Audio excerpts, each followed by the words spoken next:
I'll be home for Christmas. You can count on me.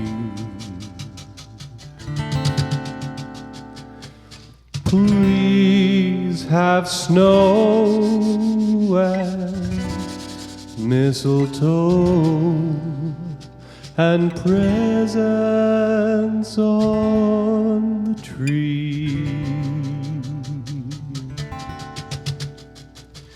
Christmas Eve will find me where the love light gleams. I'll be home for Christmas, if only in my dreams. I'll be home for Christmas. You can count on me. Please have snow and mistletoe and presents on the tree. Christmas Eve will find me where the love light gleams.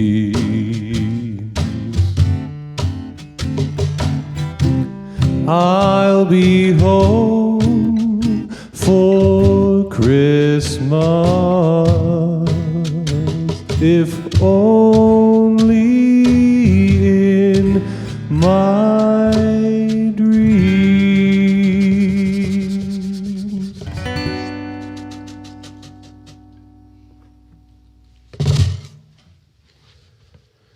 I'll take that one. I was ready for another one. I was like...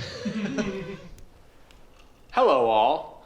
Welcome once again to the Kindred UMC pre-recorded live show, coming at you every Sunday night at 6. Well, it used to be 6:15. It used to be 6, and then it was 6:15, and now it's 6 again, because YouTube wouldn't let me schedule the upload at 6 for some reason. I don't know why. Who knows? That's perfect timing. Because Because Google runs our whole life. But it's a Sunday. People don't work on Sundays. some people don't work on Sundays. I'm open to suggestions. If you have any suggestions for different, better times. Isn't today Sunday? Yeah. Today is Sunday, yeah. We record on Sunday and we release on Sunday. But we don't record and release on the same day. I was going to say same day delivery. Yeah. A week later. No. So, welcome. We all had a wonderful time in Sanford last night. We met some very interesting people, some of whom were very aggressive. Including mannequins. Yeah, one of them was not alive. Was a plastic person. So we are in our second week of Advent. We talked about Zechariah and kind of hinted at prophetic stuff. And this week we're going to be talking about Joseph. And coincidentally, I am going to be bringing up Joseph Campbell. Oh, Jesus. Where's yours? It's too early. Mine's water, but Drinking pause. that's stacked. Yeah. So, anything we need to wrap up from last week? Oh. Do you have questions? I had something. You said bring it up next week. I did. I remember. So- I remember that happening, but I don't remember anything about content. Aliens. Oh, no. Well, you kind of. Would you like to talk about aliens? Because I would. can talk about aliens for a long I would, time. but this one falls asleep or goes to the bathroom in 15 minutes. That's all I'm saying. So I think you leveled it last week without me even asking, because you were saying angels would usually come in devastation or like pre-devastation. Oh, well, so we didn't get that on camera. I think that was you and me talking off camera, right? Oh, okay. Yeah. Oh. So Okay, yeah, we'll get into it. Okay. We'll get into it a little bit. Mostly with Mary. It's going to come up with Mary. But it applies to because angels appear to all of the characters that we're talking to or talking about. But I'm definitely going to bring it up with Mary. And the other thing was Which is next week, by the way. Stay tuned. John never drinking wine, and wine in quotes because there's so many different beverages that he probably shouldn't have drank, which ties into that guy we had talked about, not on the podcast, but from Rogan, yeah.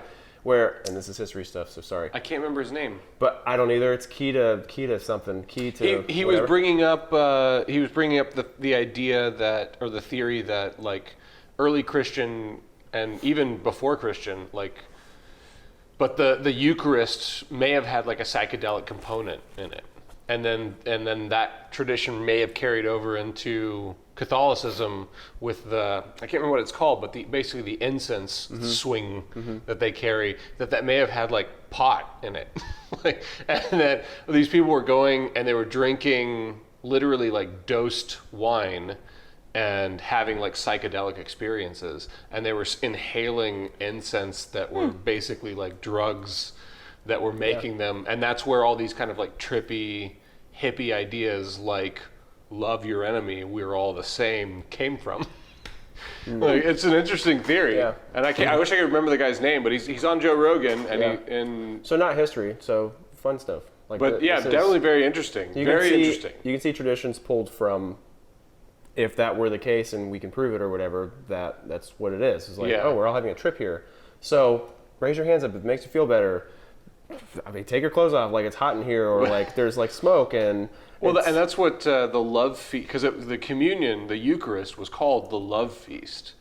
And so like, and then also Christians and they weren't Christians, they were followers of the way.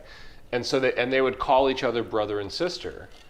And so they got a reputation as being like a sex cult in early Roman society, because they were like, because husband and wife would call each other brother and sister. And they're like, you're sleeping with your sister? Yeah. And then they called it a love feast, and they talked about eating flesh and drinking blood and communing with each other. Like, so they had there was a reputation in early Roman culture, or in the early church within the context of Roman culture, that secular people thought they were like a sex cult. Yeah, it's almost like a childish joke, which is why I like it, because it's just like because you live for childish jokes. I live for childish jokes. Don't it's we just all? what I do. Yeah. Don't we all? Flip the page. I'm on the other side, man. Yeah. But it's you guys think we're like this? All right.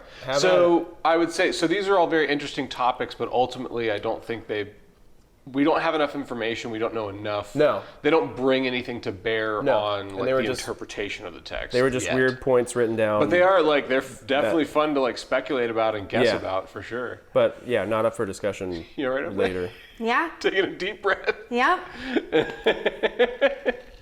Okay. Well, so most of this series is going to be from the book of Luke, the Gospel of Luke, but this is the one exception. We're going to talk about Matthew, because Luke actually doesn't talk about Joseph very much at all. Matthew does. And even though Matthew is the first gospel in the Bible, like when you start the New Testament, it's Matthew, Mark, Luke, John. Matthew is actually the second book that was written. So Mark is the original gospel that was written first, and then Matthew and Luke were probably based a lot on what was written in Mark, but Matthew adds a little bit of stuff, and one of the things he adds is he talks about Joseph. So we're going to pick up at the beginning of Matthew chapter 1, but we're going to start at verse 18, because the first verses in Matthew are basically all like a family tree lineage. It's a bunch of begat. Mm-hmm. Not to say that those aren't important, because they actually are, like, and the way he structures it and frames it is really important, but essentially he traces the genealogy of Jesus through his mother, Mary. And that's the first part of Matthew. Because she's in David's line. And she's in David's line, which is going to come up later. She is of royal blood. Yeah. Have we talked about? I don't think we've done David yet, have we? No. I know we've talked about him because he comes up a lot, but I don't think we've actually read scripture Okay. on this particular David's format. fun bachelor stuff, and I'd love to pick that apart with this one next to us. Like, you're going to war for girls? Yeah, I mean... Well, I mean, Sure. rape and pillage for girls Okay. is like, that's the honorable King David, you It's know. the bachelor way. So ABC. Matthew chapter 1, verses 18 through 25, they go like this. And I'll put the text in the description down below. I'm reading from the NRSV if you want to follow along. Yada, yada, yada. Okay, Matthew chapter 1, verse 18. Now the birth of Jesus the Messiah took place in this way. When his mother Mary had been engaged to Joseph, but before they lived together, she was found to be with child from the Holy Spirit. Her husband Joseph, being a righteous man and unwilling to expose her to public disgrace, planned to dismiss her quietly. Other translations would say divorce, because when a marriage has been arranged, the fact that they're engaged, it's actually a much stronger. We'll talk about that a little bit more. So it says dismissed in NRSV. Other translations say divorce because it was that heavy a legal thing.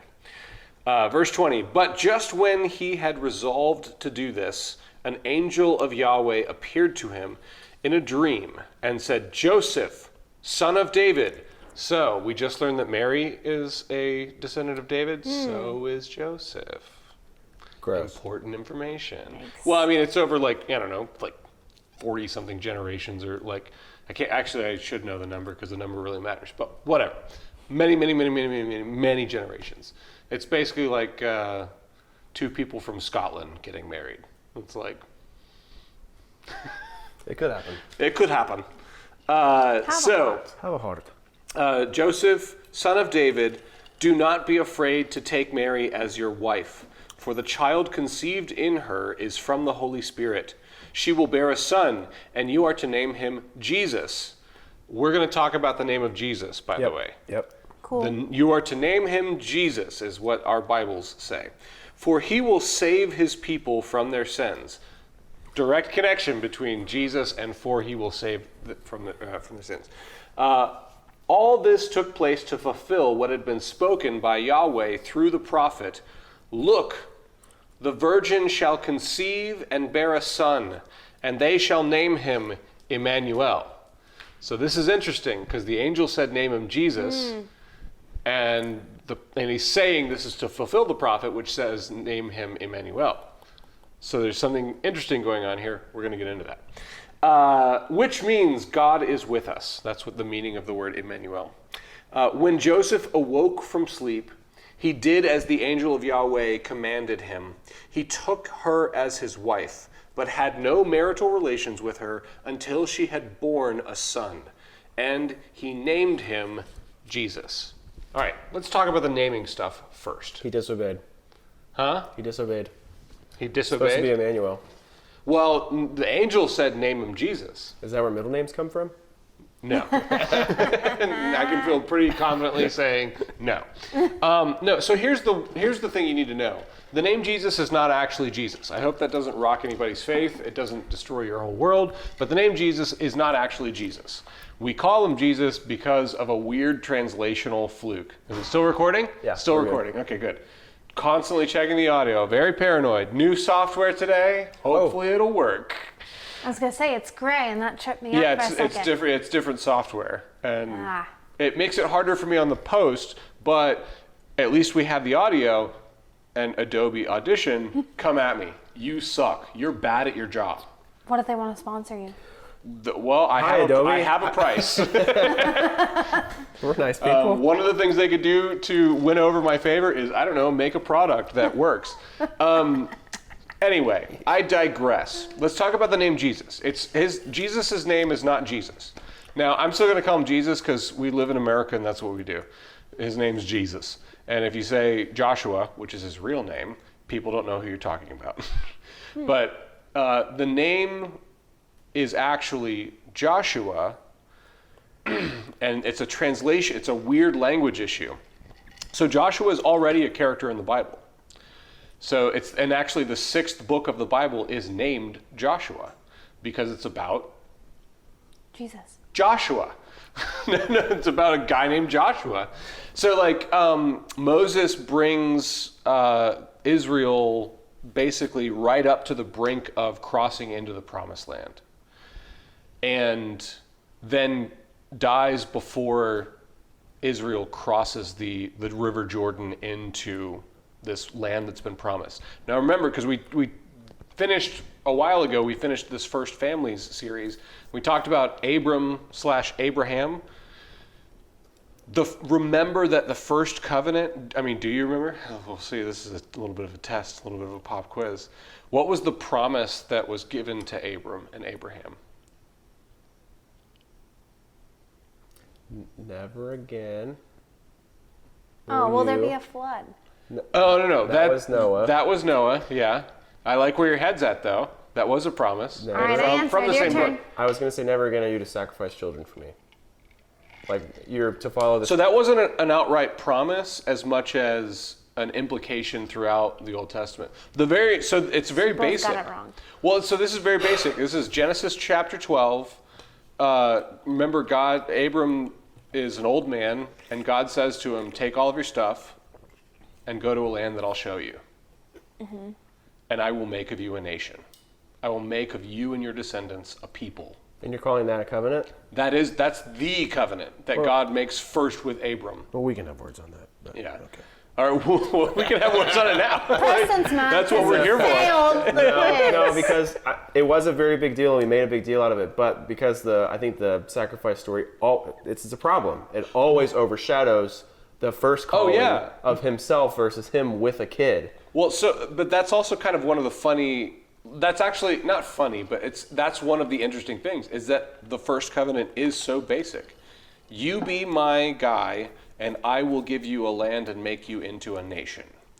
So Joshua, in the 6th book of the Bible, is the person who leads all of Abraham's descendants into this promised land where they will become Israel, where they will become this God's chosen nation people. So, and Joshua, the word Joshua in Hebrew means the Lord saves. And so, because the Old Testament is written in Hebrew, the New Testament is written in Greek, and so the Greek word for Joshua is Yeshua, like that's how it translates. That's where and then you translate that into Latin and then into English, and you get Jesus. And that's where Jesus comes from. Is it alright that there's being black? I think so. We're going to find out. We're just going to keep rolling with it. We've got the backup, and if I'm pretty sure it's fine. But yeah, I was going to say you hear Yeshua a lot, which sounds like Yeshua is the Greek for Joshua. which is weird because it sounds Aramaic.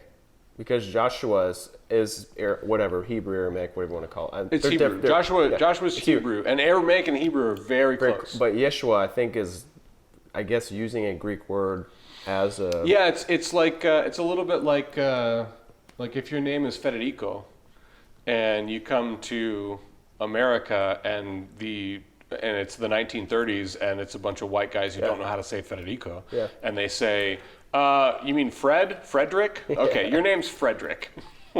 And that's kind of what happened with Joshua to Yeshua. And then the same thing, when they translated the Bible into English, Yeshua became Jesus. Because J's and Y's are very similar in these language translations. So the name Jesus doesn't mean Jesus. The name Jesus means Joshua, which means the Lord saves.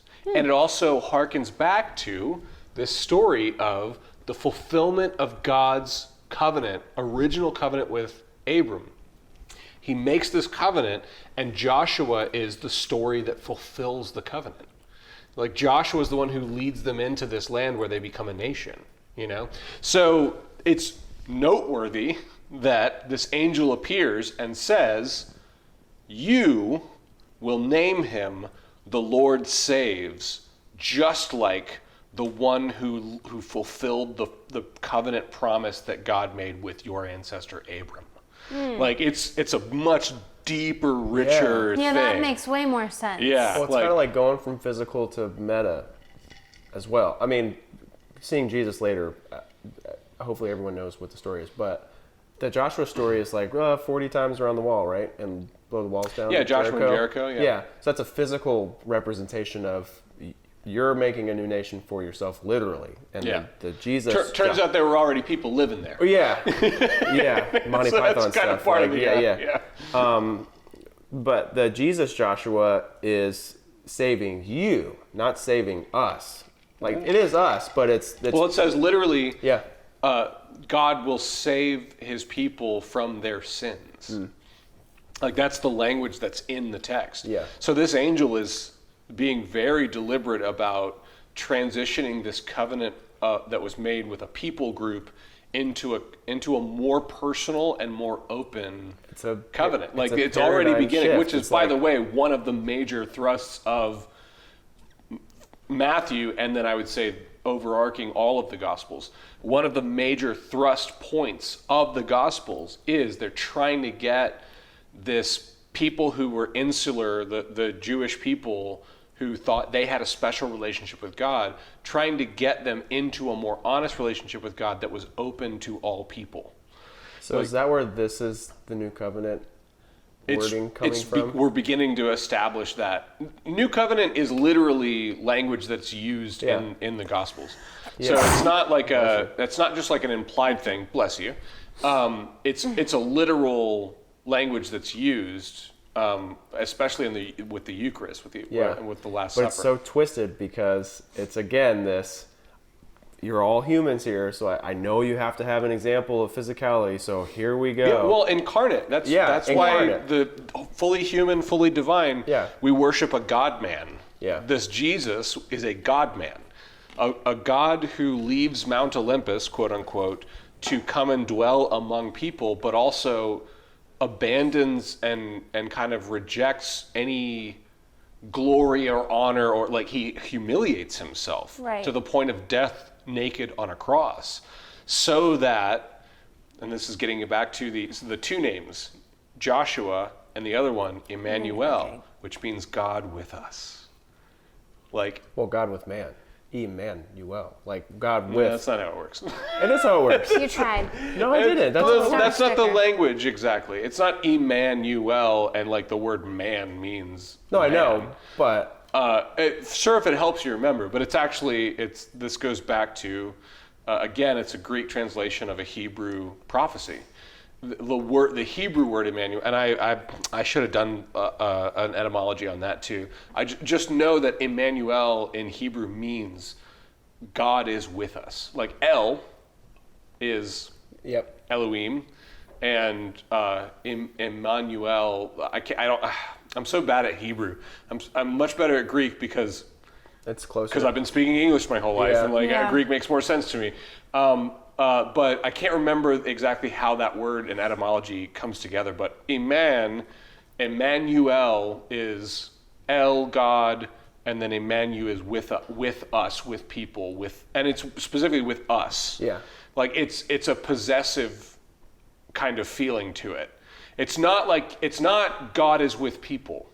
Okay. It's like you have to be one of the people to say it, you know?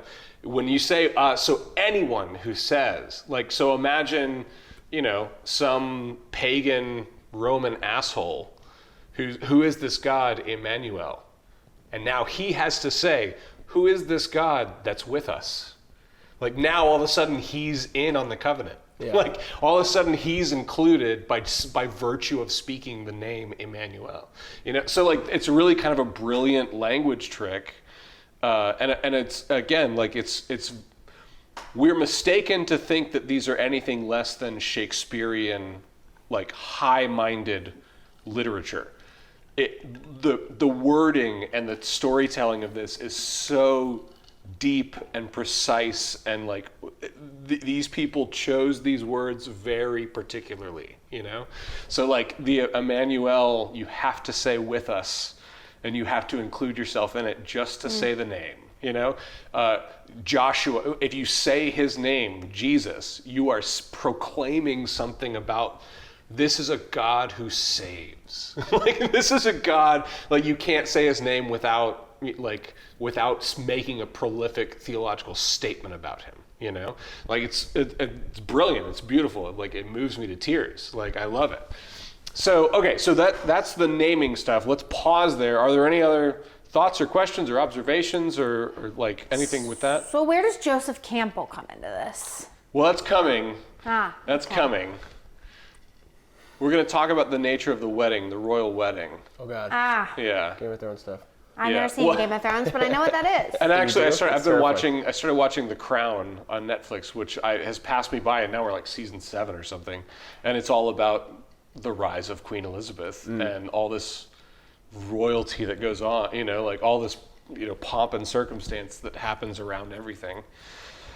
So, all right, so Joseph and Mary, who we know now, according to the text, are both descendants of King David. Which makes them of royal blood, but also it's a bittersweet declaration because the Hebrew people have been conquered by 3 empires now. One of them is the most recent being Rome.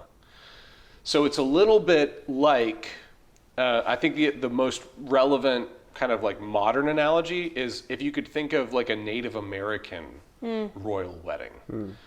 It's bittersweet because like descendants of royalty are joining, but they're also under this oppressive heel, you know?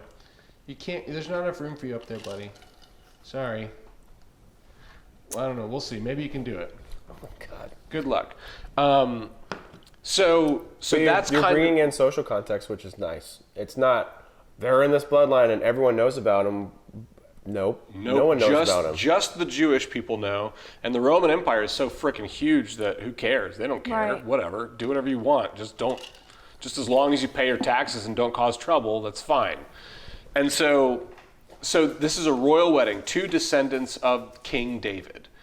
And a royal wedding, and most weddings, would have been arranged.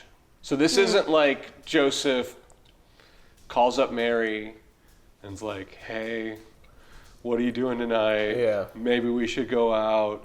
And then like they get to know each other and then he proposes and it's all, like, that's not what this was at all. This is 2 great houses like coming together and making a legal arrangement that says our family is from the line of King David and we demand that our son marries a woman of royal and noble birth. And this other family is saying, we demand a righteous and good man that we would pair our noble daughter to him. And this is it's like a treaty. It's like 2 powerful houses coming together, choosing to join forces, you know? So, and it's a legal bond, like money would have been exchanged, dowry would have been paid, like all kinds of things would have happened at the engagement, not the wedding, the engagement. So this is a firm, legally binding affair, you know? And of course, everyone in Jerusalem would have been aware of it because they're royal. They're royalty, you know? And yet they're poor because they're oppressed and there's no, like they've been sacked by Rome, you know? So this would have been a noteworthy thing. And then, this is where the Joseph Campbell comes in. As soon as so you can imagine the character of Joseph, he's been probably looking forward to this his entire life. The arrangements are made, the dowries are paid, everything's going forward, and then Mary gets pregnant. Like, what the fuck? What? And it's like, that's story structure. This is actually a little microcosm of Joseph Campbell's story structure. In every good story, there's an introduction. In this case, it was the lineage, and then the arrangement is made. There's going to be a royal wedding, and then as soon as it's all arranged, Mary's pregnant, and that's what we call communing with the goddess, followed by apostasis, which is the Joseph Campbell language. And every great story has a moment where the hero finally accomplishes whatever they set out to do. Like the Avengers set out to capture Loki, you know? And they do. About halfway, 2/3 into the movie, they've got him. And he's on that little floating carrier thing in that like Hulk tube, you know? And he's like trapped there and they got him, you know? And like, and I could go on and on and on. Matrix, Star Wars. Yeah, but then you're like, there's Lord of the an hour Rings. left of this movie. This What's should be gonna the go? end. Yeah, why? Yeah, once they accomplish something, and then what immediately happens after that? Like in the They figure out Avengers, there's something else. yeah, everything goes to pot. Like Loki triggers the Hulk, and the Hulk tears everything apart, and the Avengers like basically disband, and the whole thing goes to hell in a handbasket. Jonah found a plate of food. Oh no! Jonah's stealing people food. Oh, well, he's gonna get it anyway. Let's be honest. And then every other great story. There's a moment where Luke Skywalker disables the tractor beam, saves the princess, and then what happens? Obi-Wan gets killed by Darth Vader. Like it's like what? We were almost out of here. You know, like every great story has this. It's commune with the goddess, apostasis or death. You know, like something happens. So this is apostasis. The wedding is on track and everything's going to go great, and then she's pregnant. Now the other great thing about story structure, every great story, you know what happens immediately after apostasis? Depression? Resurrection. Oh. Resurrection, transformation. The character or the hero has to become something that they were not. Has to go through a transformation, has to encounter something new, has to find something in themselves. God, I'm such a sap. Yeah. I love this shit so much. But like the hero has to find something in themselves that they didn't imagine was even there, that they didn't think they were even capable of. Well, it's a shift. It's a literal cultural paradigm shift of if that's someone else's baby, everything's done. We're done Right. here. Yeah. She has whatever forlorn And good on disagreement. him. I mean, like this is important writing because we need to believe that Joseph is a redeemable hero in this particular part. Father figure that is teaching before he's even a father. And so he aims, despite all of the pomp and circumstance and the notoriety around this wedding, he aims to dismiss her or divorce her quietly without disgrace. Like he's not taking vengeance. He has every right. His family has every right because it's so her fault. You know, like she obviously did something with somebody else, you know, like, but he doesn't want to destroy her. He doesn't want vengeance. And like, that's an important revelation for Joseph. That's his starting place. So now, like, if you're starting that good, what's the next place? Like where can you go from there? Right. You know, and where you go from there is in the middle of Joseph's complete and total devastation. And again, I always feel, let's take a moment to acknowledge the likelihood of this literally being these circumstances in history is unlikely. Like this is more than likely, this is a story that Matthew wrote in order to tell something about this God-man that we worship. And what he's trying to tell is the Emmanuel, God with us, like, and then something that's inherent in the death and resurrection of Joseph. Everything goes to just hell in a handbasket, and it's all devastated, it's all lost, it's all hopeless. This is the worst thing that could have possibly happened. And then from there, an angel appears and says, not only is it not all lost, but it's bigger and better than you could have ever imagined.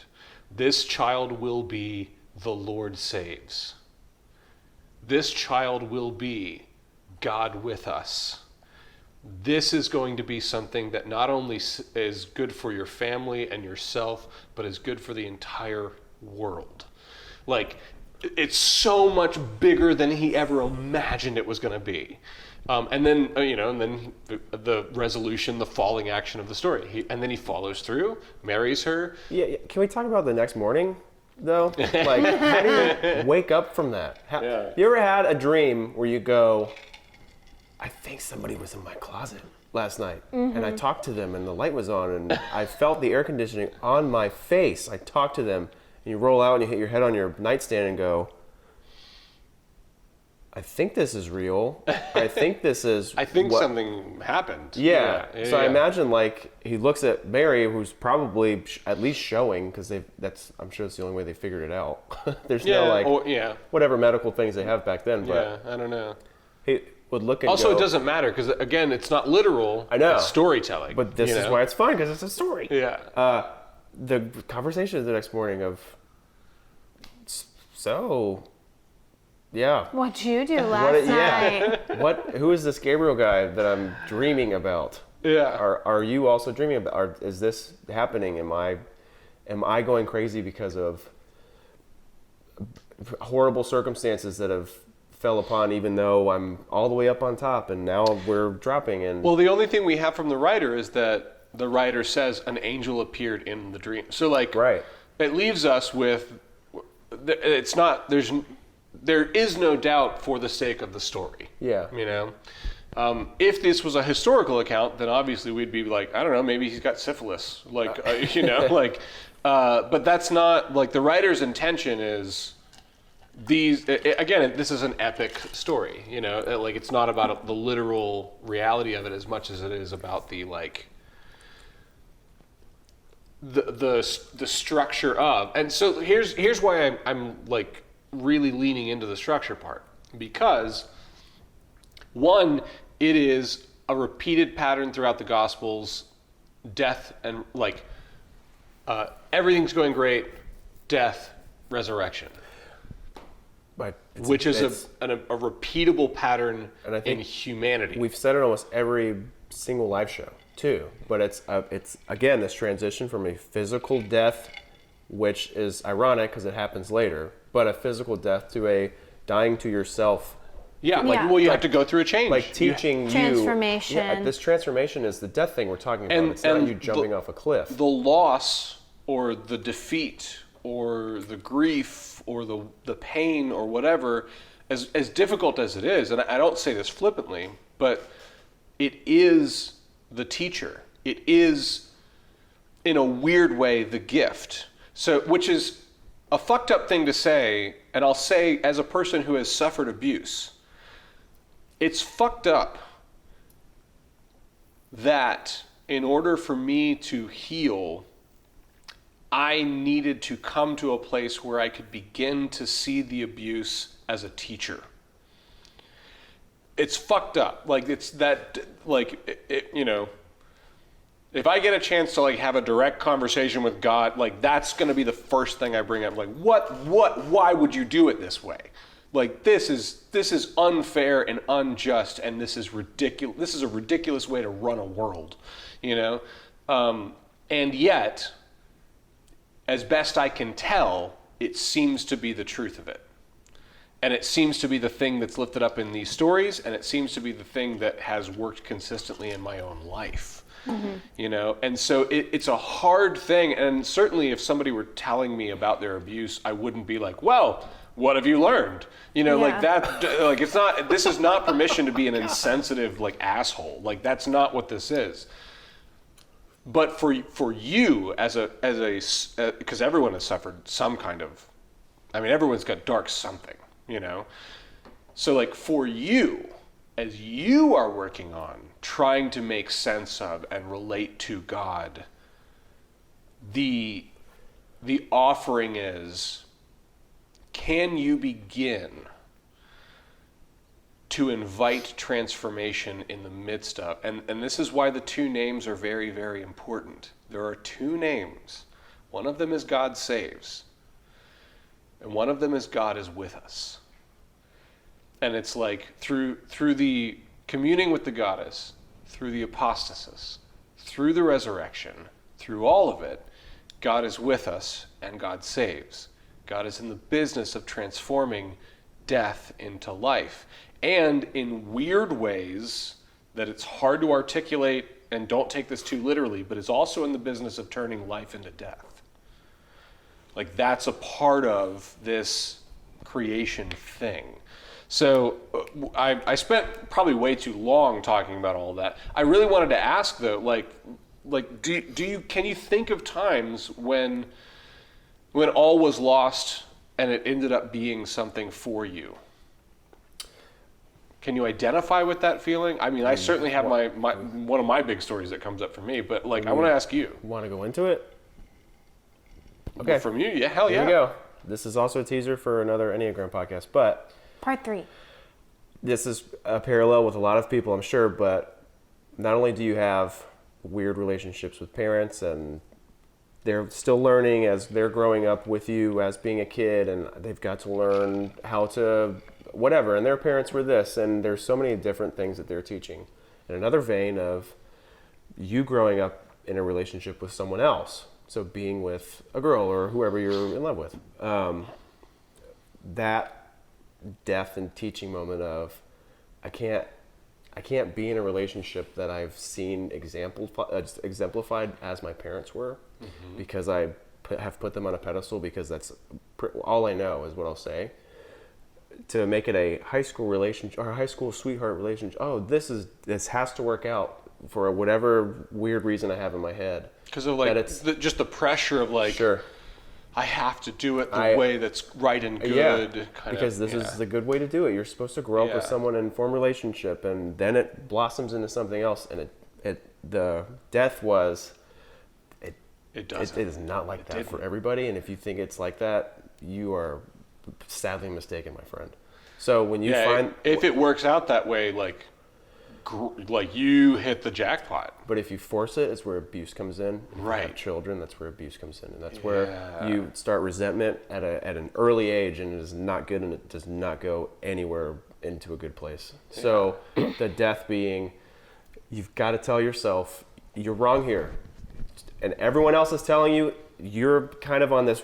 It's such a weird conversation to have, but when you're watching movies or reading books, and the Joseph Campbell thing of like, everyone's telling you you're wrong, but you know you're right, so keep on going and move it. But everyone is telling you you're wrong, so you got to listen to some of them. Well, I think, that is such a hard thing to. I know exactly what you mean, and there are definitely times in life when everyone's going to tell you this is a bad thing, you shouldn't do it, and you should. Yeah. And then there are also many more times when everyone's saying this is a bad thing, you shouldn't do it, and you should listen to the people who love you. And it was a huge teacher of humiliation and our whole machoism of being man of, I can fix the situation, it doesn't need to be something like this. I don't want to say I'm abused because it's not a manly thing to say. But the manlier thing to do is accept that I am and cut it off as soon as I realize it. Versus, I can fix it, everyone else is wrong, I'm right here, we're going forward, I can fix this, I can fix this, I. And that's it. That death and again, needed to happen. The dying to your I, dying to yourself is like a constant theme. Yep, and it was one of the hardest things to do because we're a patterned mind. We like to do things. I've done this every day, and this is how I love, and this is how I am. Well, you're only loving people because you're loving people. Well, here we go, and you get into the cycle, and it's hard to stop the cycle as it's going. Somebody trying to steal a car out there? I hope it's mine. The point is growth, which is what I was trying to say while you were going and going. The point here we're teaching is growth. There's a death to it, and you are to relish in it and figure out what you're learning from it. But the point is you're learning from something here and growing and progressing versus I'm at rock bottom and that's it. Yeah, which is our tendency. Correct. Human tendency is to, especially in tragedy, to only see black, only see dark, you know, and it's one of the reasons we constantly tell this similarly shaped story, because we need the reminder that when that happens, it's not the end, and there is a thing that is graceful about creation and the force of life and the force of like this spirit of holiness that is pressing things out of death and into life. That is just inherent, you know, and like it's a part of it's hardwired into existence, you know. I don't know. Yeah, I mean, I think the obvious one for me is, some of the issues and stuff that I've had with my dad. Like, I was very close to my dad on my dad's side of the family growing up. And then, my parents got divorced, and my dad and I's relationship did not go the way that I planned it to go or wanted it to go or anything like that. But like, fast forward to like my adult life, it wasn't until I kind of came to the realization that I didn't need his approval, or I didn't need him to love me in the way that I wanted him to love me to be okay and whole and happy with myself, that I could find that from being true to who I am, and it didn't matter if he was on my side or fought for me in that way. But that's definitely still something that like I'm constantly having to like work through, because what happens is he will like disappear for a while and then pop up out of nowhere, and then it's like, okay, I can either ice him out and get angry, or I can be honest and open about how I feel without being hurtful. And like, it's a constant It's also Band-Aid. the tragedy of growth. Yeah. It's a tragedy. It's not, and out of tragedy comes comedy, and there's a lot of blah. But one of us has to grow up here. And that's the hardest thing, especially to older people. And I don't have any control over you. Correct. right, but So I can if one of us control how I'm has to gonna grow respond. up, then If it's got to be me for Yeah. me to feel better, then that's just what it's going to Yeah. be. Right. well, and also the transformation, because like, without getting specific about your relationship with your dad, but it's a common thing that happens with a lot of people, where children will want to make the relationship into something that they need. Yeah. They're like, why don't you love me this way? Right. Why don't you do? And then Not even children to parent. And then, of course, like, paralleled over here. and I need this to work out. and it ends It's up in like this, yeah. tragedy. It ends up with like you on the floor missing the whole point of everything, Right. And usually pretty devastated by it and lonely. And then and sometimes it has to happen multiple times. But then is the opportunity to be transformed by that pain into, my dad's never going to love me in the way that I think I need to be loved by him. Therefore, can I love myself? Right. Can I receive the love and grace that is inherent in my existence? Like the fact that a God conceived of me and made me and loves me as I am. Can I be like at peace in that? Like can I feel that love and not need this other thing? Right. Not that it's ever like, because it's certainly nice. It feels good when the people you love will meet you in the way that you want them to meet you. Like that's a good, loving thing to do for each I'm other. going to say a crazy statement here too, is what I was talking about with relationships. If you're comparing to others, it's sometimes just doesn't. So even with a parental thing, like if you had, It almost never works. Both of you had parental issues. Everyone did. But if y'all had friends that had a good home, both parents were there, and you go, I think mine could be like, why me and not? Yep. So come home and kind of reflect on, well, this is what Sherry's dad did, and are you going to be like that to me? Mm-mm. Well, maybe I can make you like that. And it's so my here's fault the if you're not. counterintuitive thing. I would say, actually leaning into the grief and sorrow of that. So that's the counterintuitive thing. Really making.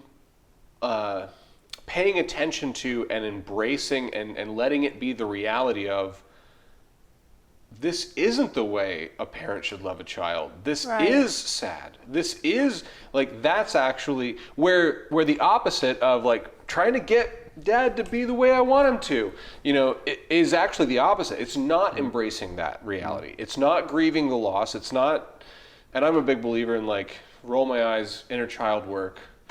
Like I feel such like it's such a, but it works. Like it just so works, But like being for that child that didn't get what he or she needed, and being willing to love that child who was not taken care of, who is like, it's all just a metaphor for like coming to terms with your own grief and your own sorrow.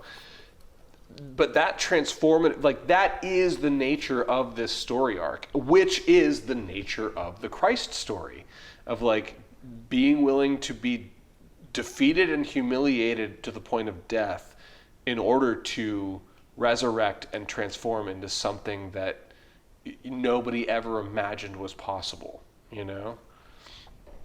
So, cool. You had something else you wanted to say? I didn't know. Okay. Well, we've gone on a while. It feels like it's time, right? Yeah. Stay tuned next week. We'll get back into Luke and keep on talking about this stuff because there's more crazy shit that happens in this story. So may the Lord bless you and keep you. May the Lord make his face to shine upon you and be gracious unto you. May the Lord lift up his countenance upon you and give you peace.